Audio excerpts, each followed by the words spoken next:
Fala galera, aqui quem fala é o João. E hoje não é um dia muito feliz para os flamenguistas, né? Porque hoje é aquele dia que a gente chegava com expectativa, né? Porque era um Flamengo e Cruzeiro. Reencontro contra o Fabrício Bruno, contra o Gabigol. E o reencontro Arrascaeta também, né? Contra o Cruzeiro, ou seja, a gente teve hoje 3 reencontros. Era um jogo que a gente tinha muita expectativa. A gente pensava que poderia dar bom pro Flamengo, porque o Flamengo tem um grande elenco, aliás. Mas acabou que não foi isso que aconteceu, né? A gente viu um time que no primeiro tempo até jogou bem, só que no segundo tempo acho que desandou o ritmo, o time caiu de nível, o Cruzeiro conseguiu mostrar que é melhor e acabou marcando um gol achado até no fim, né? Mas antes de você ver esse vídeo, deixa o like aí, se inscreve no canal, ativa o sininho e se puder compartilha esse vídeo para 2 amigos seus. 2 amigos que ou é flamenguista ou é cruzeirense, ou que gosta de saber sobre o Brasileirão, para ele saber mais aqui comigo. Então vamos lá.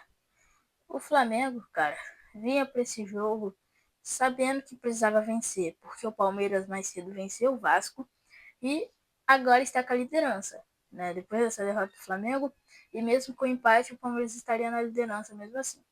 O Palmeiras acabou ganhando a liderança no vitória de 1-0 do Vasco, com o gol do Vitor Roque, mas esse não é o assunto do vídeo. O assunto é o seguinte, cara, não dá pro Flamengo começar um jogo tomando gol. Porque a gente já viu isso quando o Central Córdoba. O Flamengo não pode começar tomando gol. O Flamengo tem que marcar um gol primeiro. Porque senão o time tem que ir pra cima para poder marcar um. Ou seja, tem. Óbvio que vai ter muito tempo para marcar um gol. Só que o outro time provavelmente vai se fechar. E não foi tão isso que aconteceu. O Cruzeiro ainda chegava bastante. Era um jogo de igual para igual. Mas o gol do Caio Jorge realmente mudou tudo. Porque o Flamengo tem que jogar num ritmo diferente quando toma um gol. E acho que o time não é muito acostumado a isso. Então, quando toma um gol, parece que desanda tudo e o time não vai conseguir virar. É essa a impressão que eu tenho. Mas, bom, a gente, flamenguista, a gente tinha muita expectativa de virar, porque faltava 80 minutos de jogo ainda e sabemos que o Flamengo tinha um grande elenco. E a verdade é que o Flamengo tinha muita chance de contra-ataque ali com a Arrascaeta, Cebolinha e Pedro. Mas acabou que aquele trio não estava conseguindo passar daquela defesa do Cruzeiro. Uma defesa boa. E aí, quando o Flamengo chegava em bola parada, por exemplo, o Cássio defendeu bastante, teve que trabalhar bastante, assim como o Rossi. O Rossi trabalhou muito, principalmente no segundo tempo. Acho que ali, quando entrou o Michael, quando entrou o Varela e o Luiz Araújo, o Juninho meio sumido do jogo. E o Flamengo passa o resto do primeiro tempo todo pressionando, com cruzamento, bola no Pedro, tentando chute fora da área. E o Cássio defendendo bastante. Cássio tendo que trabalhar bastante, principalmente nesse primeiro tempo. A verdade, cara, é que o Flamengo vai ter que treinar chances como essas, que não dá para ser perdidas. No jogo contra o Botafogo, que eu acabei não comentando aqui, né, no canal, Michael, por exemplo, perdeu uma chance clara de gol. Mas que não dá para perder. Se o jogo ficasse 0-0, óbvio que o jogo ficou 1-0, então não tem muita diferença. Mas se o jogo ficasse 0-0, ia cair muita pressão em cima sobre ele. Mas já caiu, pra falar a verdade. Michel já não faz um gol desde aquele jogo contra Volta Redonda no Carioca, que foi o primeiro jogo com o time principal em uma competição que vale, assim, sem ser a pré-temporada.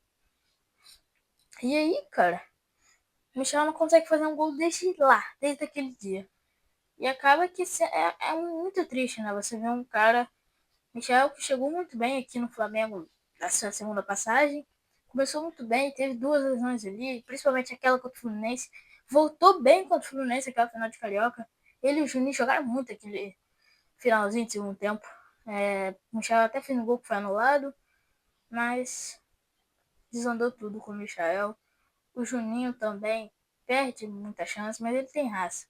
Então a gente confia que ele pode dar a volta por cima, porque talvez do tempo ele vai precisar para se adaptar com aquilo. Porque ele é bom, mas ele precisa de tempo, talvez. Diferente de alguns outros que realmente a gente consegue perceber que são ruins. Como Carlinhos. Carlinhos teve tempo para trabalhar, mas não engrenou, não deu certo. E aí, cara, a gente, a gente tem o Flamengo marcando gol logo no finalzinho do primeiro tempo com a Arrascaeta, né? É um cruzamento, acho que do Wesley, a bola passa de todo mundo, sobra no Gerson. Gerson dá aquela tiradinha na marcação, ajeita e o Arrascaeta de primeira, mandando um ângulo, sem chance de defesa pro Cássio. Ali o Flamengo empata, o gol do Cajão também foi um golaço.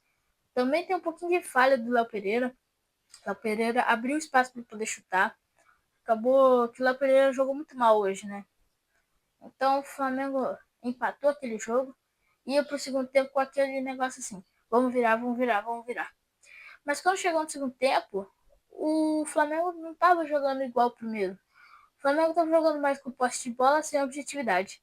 Ou seja, o Flamengo criava, criava, criava e não chutava. E isso é muito ruim de você ver no time. Principalmente quando o time está empatando. Quando o time está perdendo, quando o time está empatando. Isso é horrível de se ver. Você vê um cruzamento e a bola. Para mim, cruzamento é uma das jogadas mais desperdiçadas quando você não tem bom cabeceador no time. Tem até o Pedro, mas o Pedro não vai conseguir marcar no meio de três. Dificilmente ele vai fazer isso. Você precisa de ajuda. Então eu acho que o cruzamento é você dar a bola para outro time ou torcer para o seu jogador fazer um gol ali cagado. Para mim, o Flamengo precisa muito mais trabalhar a bola no chão. E se tiver o Pedro, mais um lá na área, assim, mais um que consegue cabecear, manda ela na área. É, por exemplo, o primeiro gol do Flamengo, a bola passa do Pedro. O Pedro com três, a bola passa dele, encontra o Gerson sozinho, que escolhe para Rascaeta e faz o gol. Ou seja, escanteio. Escanteio até nem tanto, porque escanteio realmente tem uma concentração muito grande de jogadores ali na área. Escanteio, falta, essas coisas. Mas cruzamento em si no jogo tem que ser mais bem trabalhado, tem que ser melhor trabalhado. É, se você não trabalha esse negócio, chega no jogo e faz qualquer coisa e erra e entrega a bola para os caras. Então eu acho que o Flamengo vai ter que treinar um pouquinho isso. E aí, cara, a gente contava muito, né, com o Gabigol entrando, assim, pra gente ver aquele clima de como seria o primeiro jogo dele contra o Flamengo. A gente também esperava que o Flamengo conseguisse jogar um pouquinho melhor. E acho que quando tira o Pedro para entrar o Michael, aquilo tudo desandou, né? Bruno Henrique já tinha entrado, ele ficou centralizado, o Michael foi pra ponta. E aí eu te pergunto, por que, que o Juninho não entrou no lugar do Pedro e deixava o Bruno Henrique na ponta? O Juninho faz aquela posição muito bem. Ele herda aquela posição. Mas o Felipe Luiz parecia que deixou ele mais pro final do jogo se o Flamengo ainda estivesse empatando. Eu acho que o Juninho faz aquela posição melhor que o Bruno Henrique, porque o Bruno Henrique perdeu o contato com aquela posição. Desde aqueles jogos no Carioca, aquele jogo contra o Vasco, né, que ele marcou o gol, que muitos falam que estava impedido, desde aquele jogo não é mais o mesmo Bruno Henrique. Não é o Bruno Henrique centroavante que marca o gol, vai para cima, dá aquele pique. Ficou mais um Bruno Henrique que quer tentar fazer pivô, quer tentar fazer tabelinha, arranca na frente e não consegue, domina errado. Então é outro Bruno Henrique. E aquilo desanda. O Wesley também sai. O Wesley não fez a melhor partida Wesley. É óbvio que vindo dele, a gente vai esperar um jogo bom dele, porque o Wesley é a maior joia, talvez, do Brasil. Óbvio que tem o Estevão e tem outros, mas talvez é a maior joia do Brasil. Dificilmente é a maior joia do mundo, porque ele competiria, por exemplo, com a Minha Mal, mas do Brasil e de muitos outros países aí, ele é a maior joia. Obviamente que por posições, porque a gente não dá para comparar o Wesley com números com o Estevão ou com outros jogadores aí. Não dá para comparar, porque o Wesley é um lateral. Não dá para você pegar números de um lateral e comparar com números de um atacante. Obviamente vai ser muita diferença na, na estatística. Mas o Wesley, cara, que a gente espera que faça um jogo bom, que ele consiga acertar cruzamentos, porque a gente sabe que ele tá treinando isso, que ele consiga acertar passe, domínio. Hoje não foi tão Wesley, assim, a gente não viu um Wesley indo para cima, a gente viu mais um Wesley defensivo, e talvez foi como o Felipe Luiz pediu, a gente não sabe o que acontece lá no vestiário, talvez o Felipe Luiz pode ter pedido isso, a gente não sabe, né? Aí o Wesley sai, fazendo um jogo que não é dos melhores, mas também não foi tão ruim, e o Arrascaeta também saiu. E eu acho que era melhor ter tirado o Gerson naquele momento que o Arrascaeta sai, porque o Arrascaeta ainda tinha chance de achar um bom passe, entregar pra alguém. O Arrascaeta, eu acho que saiu o Arrascaeta, eu não tô lembrando. O Gerson até chegou a sair depois, mas se eu pudesse tirar assim, o Gerson antes, talvez colocar o Juninho pra fazer uma dupla de ataque com o Pedro. Eu ainda não vi o Felipe Luiz testar isso, talvez podia testar isso contra o Central Córdoba. Talvez eu precisar de um Juninho e Pedro, um de outro. Por mais que são jogadores parecidos, né? O Juninho tem muito mais pique que o Pedro, ou seja, o Pedro conseguiria muito bem fazer um pivô pro Juninho arrancar. Então eu acho que daria certo isso. Mas a gente tem que ver. Eu não sou. Eu não sou quem monta as táticas do Flamengo nem nada, então eu não posso falar muita coisa. E a sensação que a gente teve quando o Gabigol entrou foi de raiva, de tristeza e alguns de emoção. Eu não tive tanta emoção porque parecia realmente um traidor, parecia que estava distraindo ali na sua frente.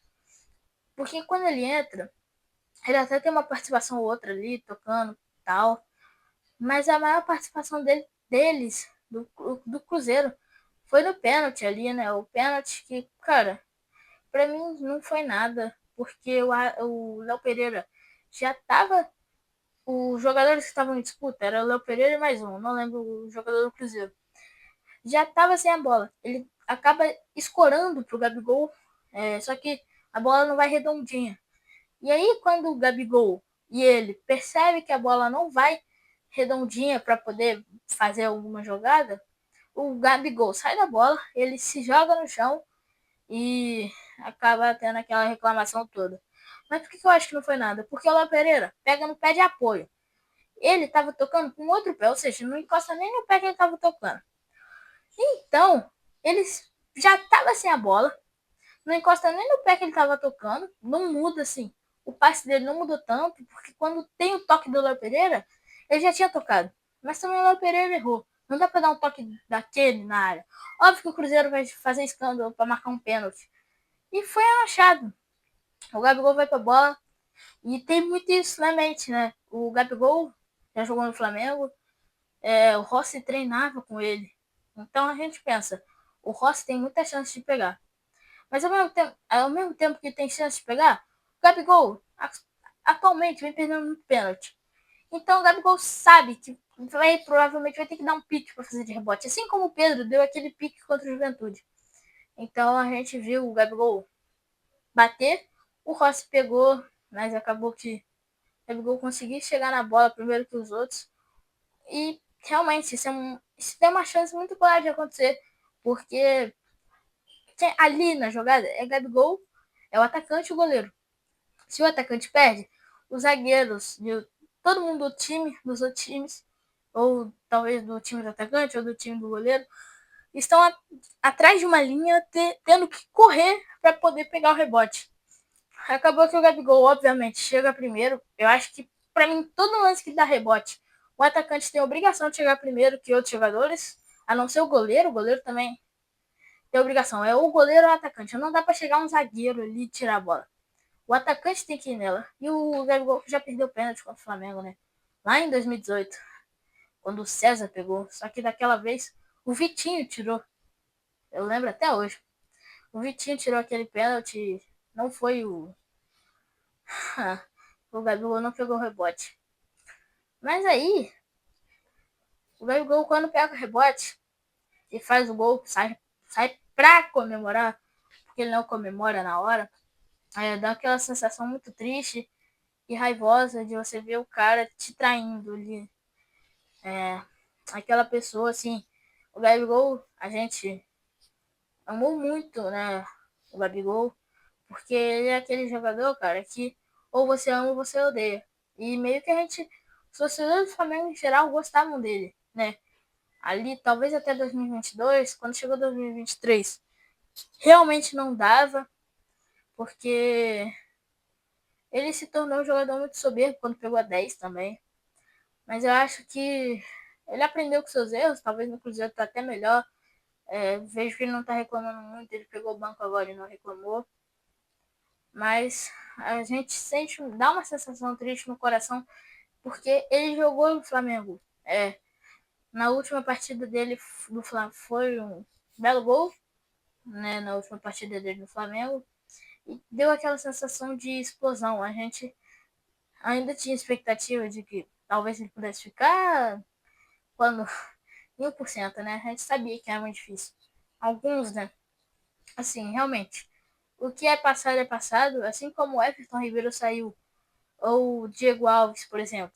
O Gabigol sai e é fim de um ciclo. Agora, eu acho que depois desse jogo, os torcedores do Flamengo, principalmente os que eram muito fã do Gabigol, vão ter que aprender a lidar com isso. Quando, por exemplo, talvez o Bruno Henrique agora se acontecer, for banido por aposta, o torcedor do Flamengo também vai ter que aguentar. Se acabar o Pedro, se acabar chegando uma proposta dele na Europa e ele sair, os torcedores vão ter que aguentar.